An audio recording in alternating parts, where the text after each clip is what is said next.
বন্ধুরা, KBS group of কোচিংয়ের পক্ষ থেকে তোমাদের সকলকে জানাই স্বাগত। প্রতিদিনের মতো আজকেও তোমাদের জন্য নিয়ে এসেছি একটি ভীষণ গুরুত্বপূর্ণ ক্লাস।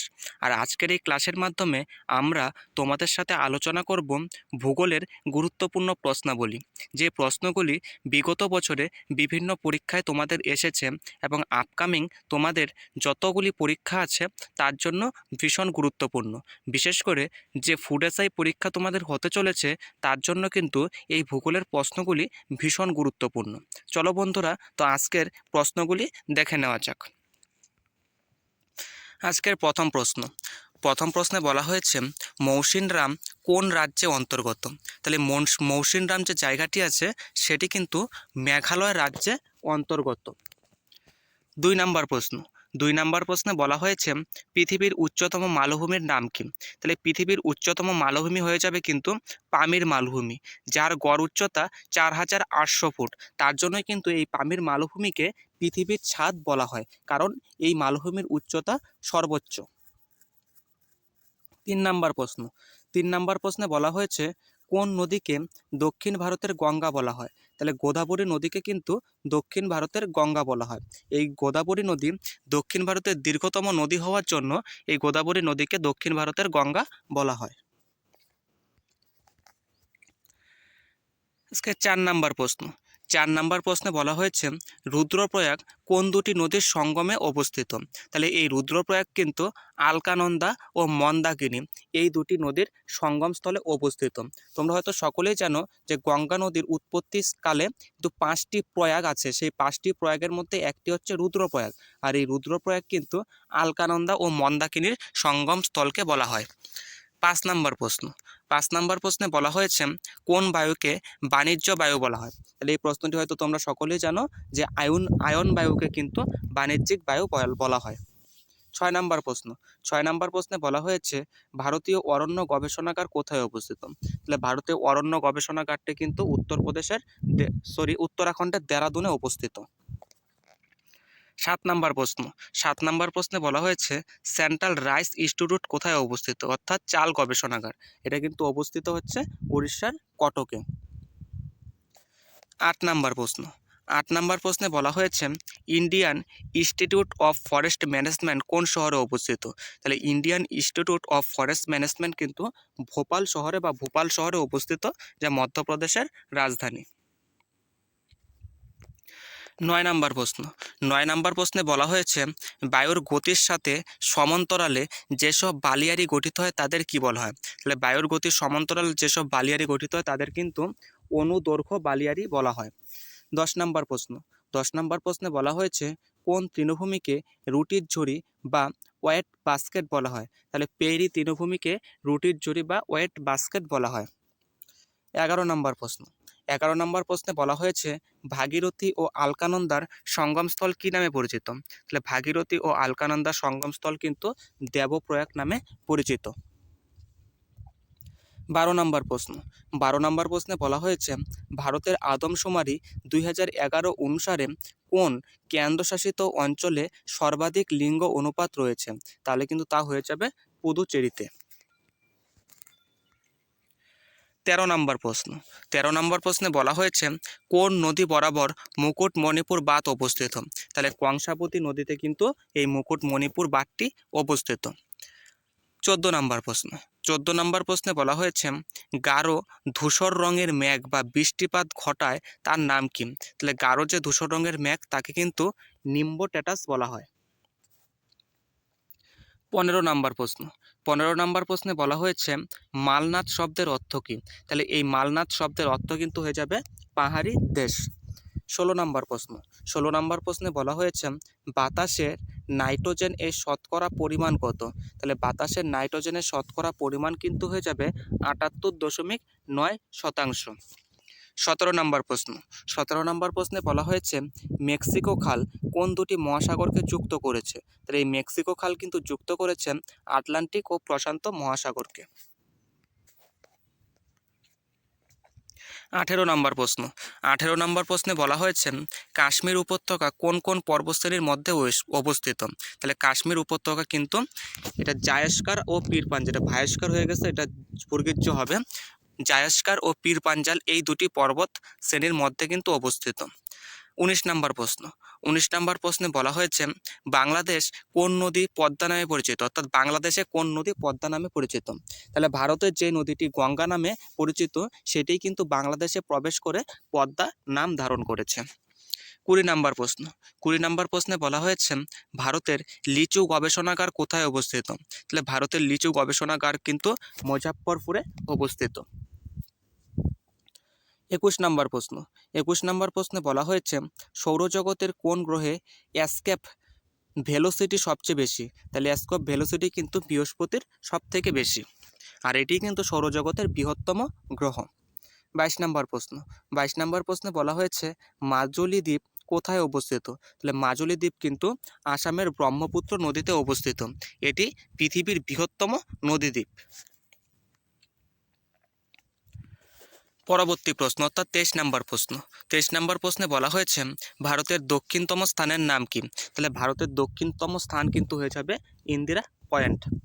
24 নম্বর প্রশ্ন 24 নম্বর প্রশ্নে বলা হয়েছে আয়তনে ভারতের বৃহত্তম রাজ্যের নাম কি।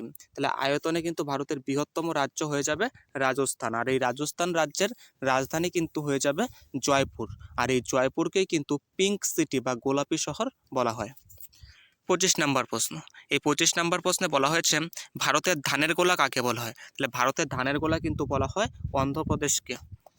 26 নম্বর প্রশ্নে বলা হয়েছে এশিয়ার ডিমের ঝুড়ি কাকে বলা হয়। তাহলে এশিয়ার ডিমের ঝুড়ি কিন্তু বলা হয় এই অন্ধ্রপ্রদেশ রাজ্যকেই। 27 নম্বর প্রশ্ন 27 নম্বর প্রশ্নে বলা হয়েছে ভারতের দীর্ঘতম বাঁধ হীরাকুদ কোন রাজ্যে অবস্থিত।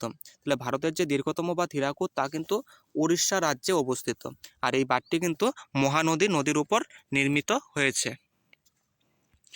28 নম্বর প্রশ্ন 28 নম্বর প্রশ্নে বলা হয়েছে ভারতের আপেল রাজ্য কাকে বলা হয় বা আপেলের রাজ্য কাকে বলা হয়। তাহলে কিন্তু হিমাচল প্রদেশটা কিন্তু ভারতে আপেলের রাজ্য বলা হয়, হিমাচল প্রদেশ।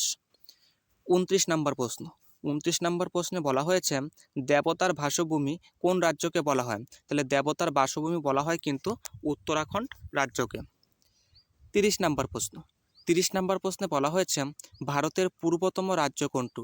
তাহলে হচ্ছে ভারতের পূর্বতম রাজ্য কিন্তু হয়ে যাবে অরুণাচল প্রদেশ। 31 নম্বর প্রশ্ন 31 নম্বর প্রশ্নে বলা হয়েছে পৃথিবীর সর্বাধিক বৃষ্টিপাতযুক্ত অঞ্চল মৌসিনরাম কোন রাজ্যে অবস্থিত। তাহলে কিন্তু সেটা হয়ে যাবে মেঘালয় রাজ্যে অবস্থিত। এই প্রশ্নটা তোমাদের রিপিট হয়েছে। 32 নম্বর প্রশ্ন 32 নম্বর প্রশ্নে বলা হয়েছে ভারতের ক্ষুদ্রতম কেন্দ্রশাসিত অঞ্চলের নাম কি। তাহলে ভারতের ক্ষুদ্রতম কেন্দ্রশাসিত অঞ্চল কিন্তু হয়ে যাবে লাক্ষাদ্বীপ। 33 নম্বর প্রশ্ন 33 নম্বর প্রশ্নে বলা হয়েছে ভারতের বৃহত্তম কেন্দ্রশাসিত অঞ্চলের নাম কি। তাহলে ভারতের বৃহত্তম কেন্দ্রশাসিত অঞ্চল কিন্তু হয়ে যাবে লাদাখ, আর ক্ষুদ্রতম যা আগেই দেখলাম লাক্ষাদ্বীপ। 34 নম্বর প্রশ্ন 34 নম্বর প্রশ্নে বলা হয়েছে ভারতের মশলার বাগান কাকে বলা হয়। তাহলে কেরালাকে কিন্তু ভারতের মশলার বাগান বলা হয়, আর এই কেরালা রাজ্যই কিন্তু মশলা উৎপাদনে ভারতের মধ্যে প্রথম।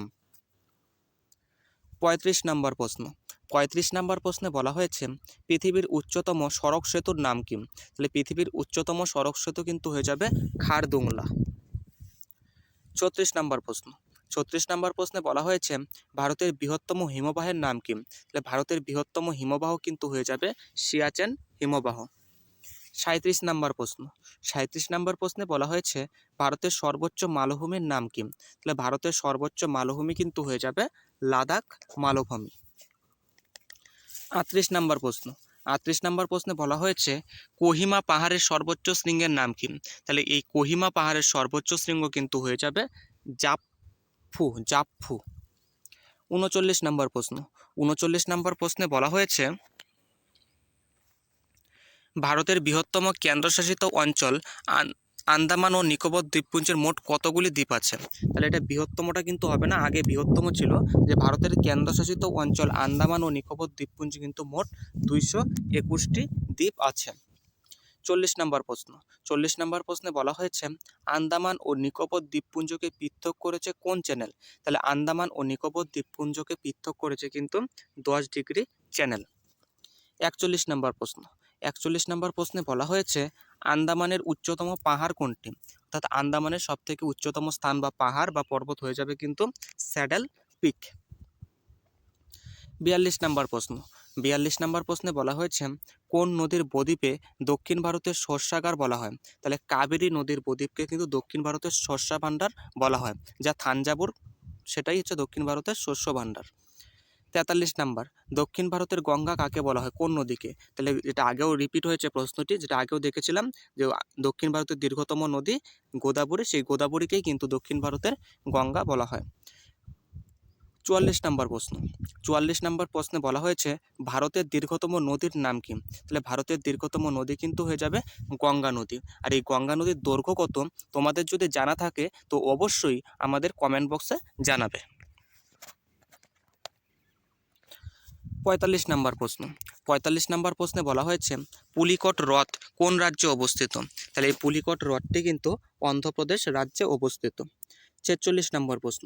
46 নম্বর প্রশ্নে বলা হয়েছে ভারতের বৃহত্তম মিষ্টি জলের হ্রদ কোনটি? তাহলে ভারতের বৃহত্তম মিষ্টি জলের হ্রদ কিন্তু হয়ে যাবে উলার হ্রদ। 47 নম্বর প্রশ্ন। 47 নম্বর প্রশ্নে বলা হয়েছে লোকটাক হ্রদ কোন রাজ্যে অবস্থিত? তাহলে লোকটাক হ্রদ কিন্তু মণিপুর রাজ্যে অবস্থিত। 48 নাম্বার। 48 নাম্বার প্রশ্নে বলা হয়েছে মরু অঞ্চলের বৃহত্তম হ্রদ কোনটি? তাহলে মরু অঞ্চলের বৃহত্তম হ্রদ কিন্তু হয়ে যাবে সম্বর, যা রাজস্থানে অবস্থিত। 49 নাম্বার প্রশ্ন। 49 নাম্বার প্রশ্নে বলা হয়েছে পৃথিবীর উচ্চতম সেচ বাঁধ কোনটি? তাহলে পৃথিবীর উচ্চতম সেচ বাঁধ কিন্তু হয়ে যাবে রাশিয়ার নুকরেক বাঁধ। তাহলে রাশিয়ার নুকরেক বাঁধ কিন্তু হয়ে যাবে পৃথিবীর উচ্চতম সেচ বাঁধ। 50 নাম্বার প্রশ্ন। 50 নাম্বার প্রশ্নে বলা হয়েছে পৃথিবীর বৃহত্তম বাঁধ কোনটি? তাহলে পৃথিবীর বৃহত্তম বাঁধ কিন্তু হয়ে যাবে গ্র্যান্ড কুলি। 51 নাম্বার প্রশ্ন। 51 নাম্বার প্রশ্নে বলা হয়েছে ভারতের দীর্ঘতম খাল কোনটি? তাহলে ভারতের দীর্ঘতম খাল কিন্তু হয়ে যাবে ইন্দিরা গান্ধী খাল। 52 নাম্বার প্রশ্ন। 52 নাম্বার প্রশ্নে বলা হয়েছে গান্ধী সাগর জলাধার কোন নদীতে অবস্থিত? তাহলে এই গান্ধী সাগর জলাধার কিন্তু চম্বল নদীতে অবস্থিত। 53 নাম্বার প্রশ্ন। 53 নাম্বার প্রশ্নে বলা হয়েছে টুইন সিটি বা যমজ শহর বলা হয়, তাহলে ভারতের কোন দুটি শহরকে যমজ শহর বা টুইন সিটি বলা হয়? তা কিন্তু হয়ে যাবে হায়দ্রাবাদ ও সেকেন্দ্রাবাদ। 54 নাম্বার প্রশ্ন। 54 নাম্বার প্রশ্নে বলা হয়েছে মেঘালয় কথার অর্থ কী? তাহলে মেঘালয় কথার অর্থ কিন্তু হয়ে যাবে মেঘের আলয় বা মেঘের দেশ। 55 নাম্বার প্রশ্ন। 55 নাম্বার প্রশ্নে বলা হয়েছে ভারতের সবচেয়ে বেশি পরিমাণের বনভূমি রয়েছে কোন রাজ্যে? তাহলে ভারতের সবচেয়ে বেশি বনভূমি রয়েছে কিন্তু মধ্যপ্রদেশ রাজ্যে। 56 নাম্বার প্রশ্ন। 56 নাম্বার প্রশ্নে বলা হয়েছে ভারতের বৃহত্তম তুলা উৎপাদনকারী রাজ্য কোনটি? তাহলে ভারতের বৃহত্তম তুলা উৎপাদনকারী রাজ্য কিন্তু হয়ে যাবে গুজরাট রাজ্য। আর এই গুজরাটের রাজধানী কিন্তু হয়ে যাবে আহমেদাবাদ, যা ভারতের ম্যানচেস্টার নামেও পরিচিত। 57 নাম্বার প্রশ্ন। 57 নাম্বার প্রশ্নে বলা হয়েছে বায়ুমণ্ডলে কোন স্তর থেকে বেতার তরঙ্গ প্রতিফলিত হয়? তাহলে বায়ুমণ্ডলের আয়নোস্ফিয়ার থেকে কিন্তু বেতার তরঙ্গ প্রতিফলিত হয়। 58 নাম্বার প্রশ্ন। 58 নাম্বার প্রশ্নে বলা হয়েছে নাগার্জুন সাগর প্রকল্প কোন নদীতে অবস্থিত? তাহলে নাগার্জুন সাগর প্রকল্প কিন্তু হয়ে যাবে কৃষ্ণা নদীতে অবস্থিত। 59 নাম্বার প্রশ্ন। 59 নাম্বার প্রশ্নে বলা হয়েছে নিম্নলিখিত কোন জাতীয় উদ্যানে একশৃঙ্গ গন্ডার সংরক্ষিত হয়? তাহলে এটা কিন্তু কাজিরাঙ্গা জাতীয় উদ্যানে কিন্তু একশৃঙ্গ গন্ডার সংরক্ষিত হয়। তাছাড়াও পশ্চিমবঙ্গের যে গরুমারা ও জলদাপাড়া জাতীয় উদ্যান আছে সেখানেও কিন্তু একশৃঙ্গ গন্ডার সংরক্ষণ করা হয়। 60 নাম্বার প্রশ্ন ও আজকের ক্লাসের লাস্ট প্রশ্ন। লাস্ট প্রশ্নে বলা হয়েছে ভারতের প্রধান মৃত্তিকা গবেষণাগার কেন্দ্র কোথায় অবস্থিত? তাহলে ভারতের মৃত্তিকা গবেষণা কেন্দ্রটি কিন্তু ভোপালে অবস্থিত। তো বন্ধুরা, আজকের এই ভূগোল ক্লাসটি তোমাদের কেমন লেগেছে তা অবশ্যই কমেন্ট বক্সে জানাবে। এবং আজকের এই ক্লাসটি যদি ভালো লাগে এবং তোমাদের মনে হয় যে তোমাদের উপকারে আসবে, তো অবশ্যই বন্ধুদের সাথে শেয়ার করবে এবং লাইক করবে। এবং তোমরা যদি আমাদের এই চ্যানেলে প্রথমবার ভিজিট করে থাকো, তো অবশ্যই আমাদের এই KBS group of coaching YouTube চ্যানেলটিকে সাবস্ক্রাইব করে রাখবে। কারণ আমরা এই চ্যানেলে প্রতিনিয়ত তোমাদের চাকরির জন্য বিভিন্ন তথ্য ও প্রশ্ন, প্রিভিয়াস ইয়ারের প্রশ্ন রিভাইজ করিয়ে থাকি। ধন্যবাদ।